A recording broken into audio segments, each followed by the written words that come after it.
sou Paulo Lima, sou coordenador de inclusão digital do projeto Saúde e Alegria e durante muito tempo venho militando, desde o século passado, 1988, a gente começa a trabalhar fortemente com o tema da apropriação pela sociedade civil das tecnologias de informação e comunicação. Primeiro lá no Alternex, do IBASE, um provedor de acesso à informação e à internet, ainda na década de 80. Depois nós participamos da Eco 92, em seguida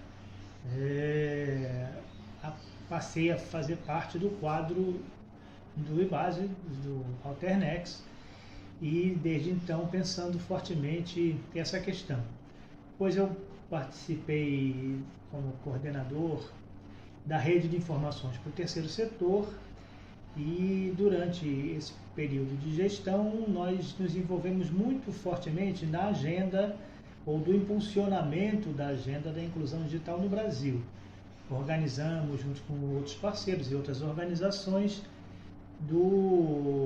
das oficinas de inclusão digital, foram várias, ao longo de um período aí de 15 anos, e que foi um polo importante de conformação de uma agenda comum entre movimentos sociais e não só ativistas do que a gente chamava de movimento dos telecentros. Nós caminhamos juntos com o movimento do software livre, fizemos juntos com a Prefeitura de São Paulo, o governo da Marta Suplicy, mais de 200 telecentros e a partir de 2007, já estando com o acompanhamento meu da agenda da inclusão digital na Amazônia, a partir de 2007 eu vim morar em Santarém e coordenar essa área numa organização tradicional de mais de 30 anos aqui, chamada Projeto Saúde e Alegria. Então, buscando responder as perguntas que vocês nos apresentam, muita coisa não foi resolvida, ou não foi bem resolvida. Ao longo do primeiro governo Lula, nós tivemos a oportunidade de contribuir com a formulação do programa Telecentros BR, mas que infelizmente para a Amazônia foi um grande fracasso. Ele foi completamente descoordenado, então chegavam máquinas, chegavam cadeiras, mobiliário, direto nas comunidades ou nas prefeituras, ninguém sabendo quando chegaria, e aí ficamos 4, 5 anos sem receber conexões, e os computadores já envelhecendo. Eram computadores para comunidades que não têm energia de rede, não tem 24 horas de energia de rede, elas então tinham um custo, cada telecentro tinha um custo muito grande pelo fato de termos nós, Projeto Saúde e Alegria, junto com muitos financiadores, gerar energia solar, isso tem manutenção, tem custo. Enfim, o programa Telecentros BR acabou até hoje não sendo implementado. Então temos aí uma coisa que é super importante, porque a gente já está vivendo um momento em que os computadores estão sendo substituídos, especialmente nas comunidades, por smartphones, Mas o gargalo está na conexão. Então nós temos coisas que lutamos há muito tempo, que é uma porta de entrada ao programa GESAC. É um lugar onde precisa, é a mesma agenda de 2012, é conexão via satélite. O programa GESAC, ele chegou a dar uma melhorada nos últimos anos, foi para 12 mega por segundo nas comunidades, agora voltou, está enfraquecido. Nós pedimos mais de 50 conexões, temos 32, quando agora dá um problema é muito difícil que eles recuperem, não tem mais porta de entrada, a gente não sabe para quem pedir. Então o gargalo é a conexão, e especialmente quando a gente sabe que o Brasil tem um satélite, que deve ter mais 12 anos aí de atividade, ou 14 anos de atividade, e que está em cima da nossa região. Ele atenderia muito bem a nossa região, mas infelizmente nós não estamos vendo ele ser aplicado para resolver a inclusão digital dessas comunidades.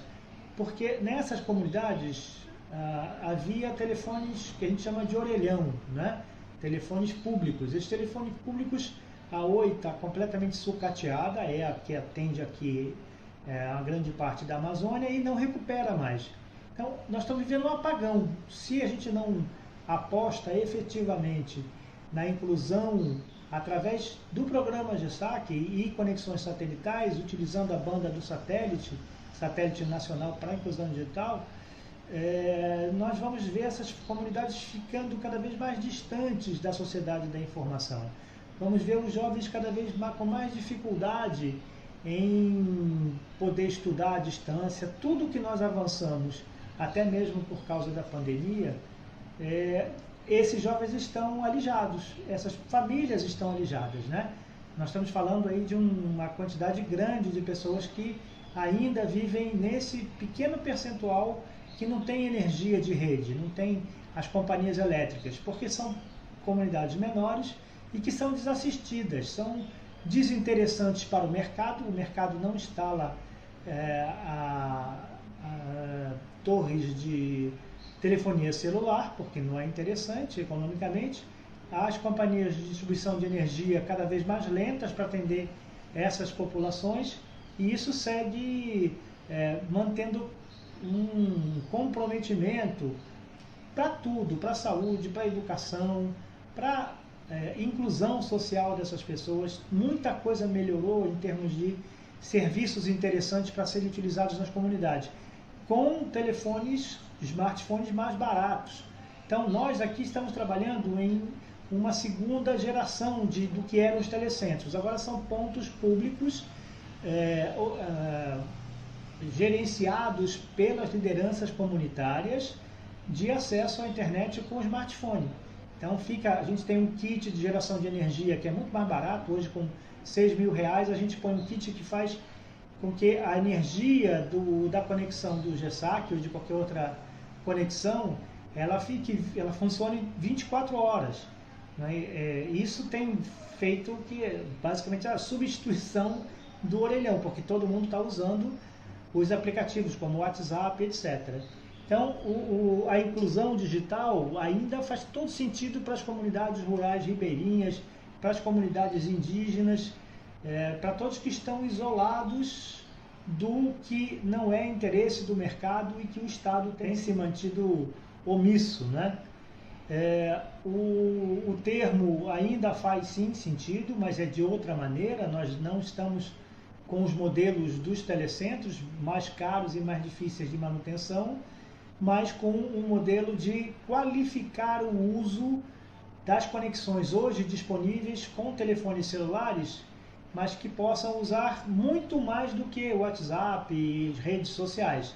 E sim programas de apoio à agricultura familiar, clima e tempo, pesquisas escolares, cursos de línguas, apoio aos professores para que eles possam qualificar também as suas atividades escolares, saúde, né? A gente tem utilizado muito como elemento de mobilização, também denúncias. Nós temos aplicativos já em teste de denúncias sobre queimadas, foi muito eficiente no ano passado. Enfim, continua muito, quase que no mesmo estágio, né? De necessidade de disponibilização de conexões satelitais. E não há ainda uma solução que atenda coletividades e que muitas vezes é o único ponto de comunicação de comunidades rurais ribeirinhas e de etnias que estão a muita distância dos núcleos urbanos. Portanto, segue um debate que muda de metodologia de uso, mas o gargalo central não são as metodologias, pelo contrário, nem as ferramentas disponíveis. Isso nós estamos aprendendo a utilizá-las e conseguindo capacitar para o uso de forma muito satisfatória. O que nos falta é acesso à internet. Nós, como parceiros, somos capazes de ofertar soluções tecnológicas para até que chegue um dia o programa Luz para Todos em todas as comunidades, para que isso aconteça, mas não temos condições de manter conexões satelitais que estão especialmente após a pandemia, num custo muito mais alto pelas operadoras comerciais.